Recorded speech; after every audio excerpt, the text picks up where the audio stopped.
Welcome everybody, this is Mon, and in this guide we'll go over how to build the Frost AR Abyss Glance. So let's get started right away with its weapon features.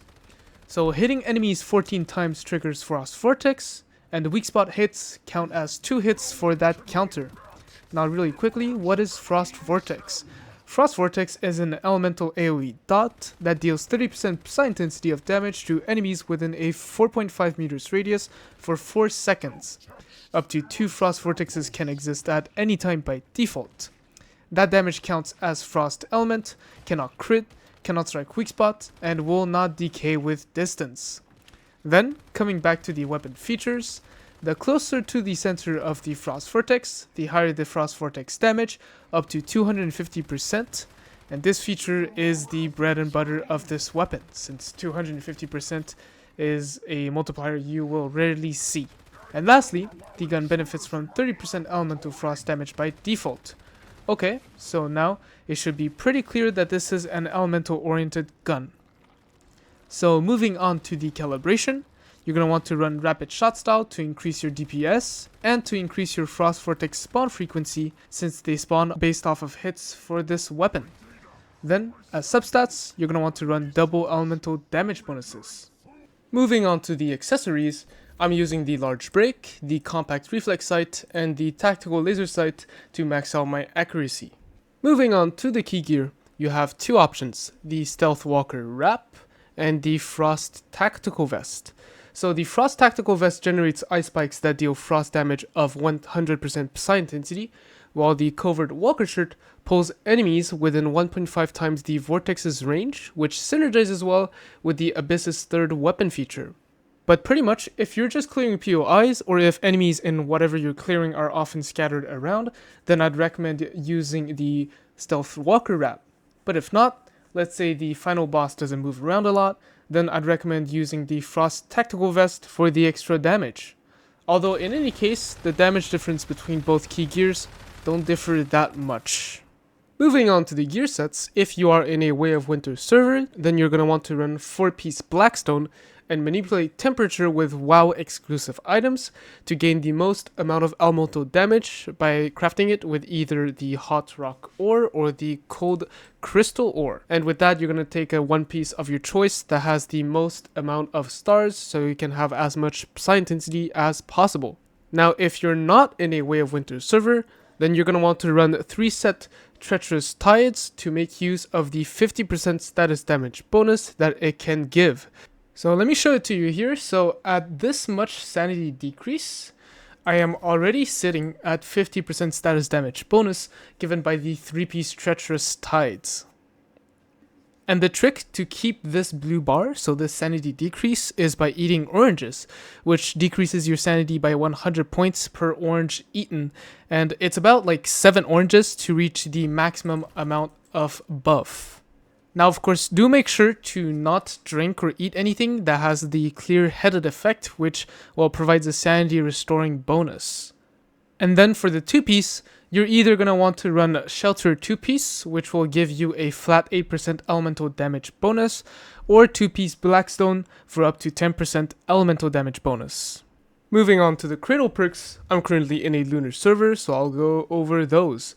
You're going to want Anti-Void for the assault rifle damage, Tactical Combo for the weapon damage, Status Enhancement for the status damage bonus, Deviant Energy Defense for some survivability, Chaotic Thoughts for the damage reduction and for the damage increase against Deviants, Elemental Sense for the elemental damage bonus, Extreme Freezing for the frost damage bonus, and lastly, Marked Strike for the weak spot damage bonus. Moving on to the secondary weapon, either the Wildfire or the Bingo will be fine.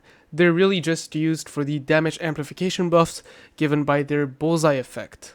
Then for the melee weapon, you're going to want to run the Kukri, which is only a lootable from completing dungeons and whatnot.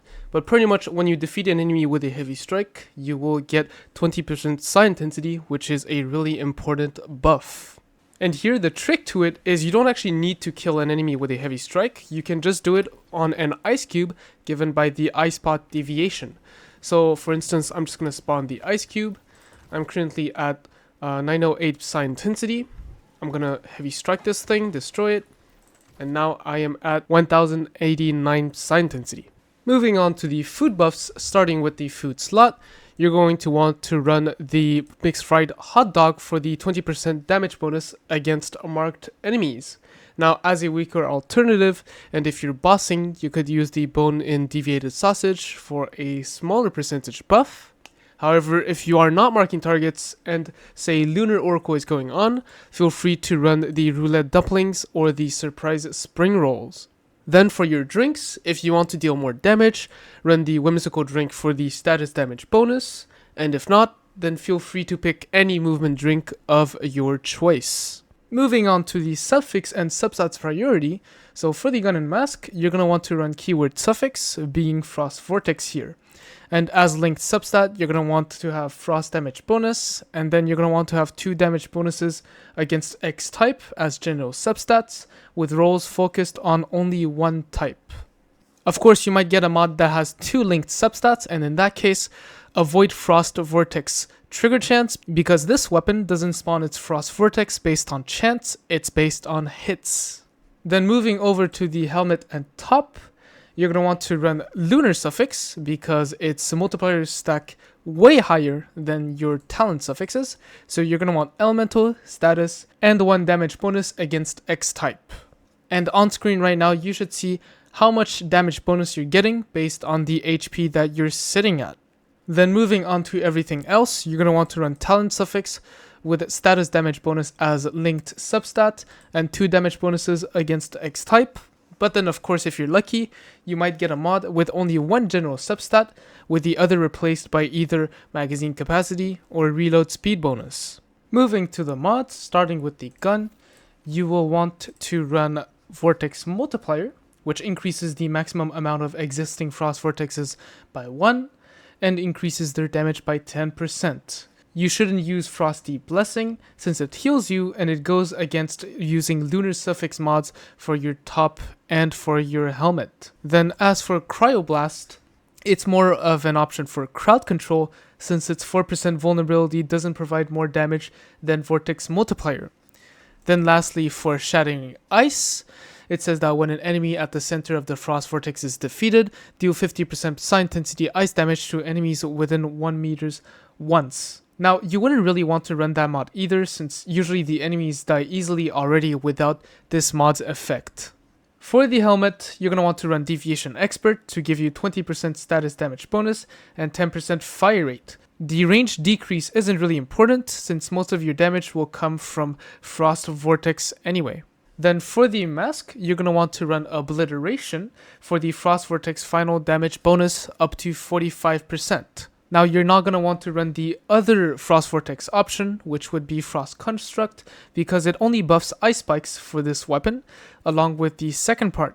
So yeah, just run Obliteration. For the gloves, you're going to want to run either Elemental Overload for the 18% elemental damage bonus, or Status Enhancement for the status damage bonus, whichever that has the best substats and that balances your elemental to status ratio best. Moving on to the boots, you have 2 options. You've got Rush Hour and you've got Covered Advance. Now, if you're going to sit under 50% HP consistently, then ideally you'd want to run Rush Hour since it gives 4% weapon and status damage bonus per 10% HP lost, up to 36%. And if not, then run Covered Advance since it's a very easy 20% buff that lasts a long time with only a small downtime of 4 seconds. Then for the top mod, you're going to want to run any defensive gold mod of your choice so that you can run the lunar suffix mods. Then lastly, for your pants mod, you're going to want to run Elemental Resonance for its 24% elemental damage bonus that is easily gotten. So if we read the effect, for each instance of elemental damage dealt from the previous magazine, the next magazine gains elemental damage plus 1% for 15 seconds upon reloading, up to 24 seconds. So it lasts for 15 seconds and it gives up to 24% elemental damage. Now you could also run Precision Charge, which is pretty much the same thing. However, the downside, well, the 2 downsides is that you're going to have to hit weak spots and it only lasts for 10 seconds. So really, if you're going to do mod conversion, do Elemental Resonance. this is pretty much everything for this guide. If you've got any questions, ask me in the comments, like and subscribe to support me, and I'll see you in my next one.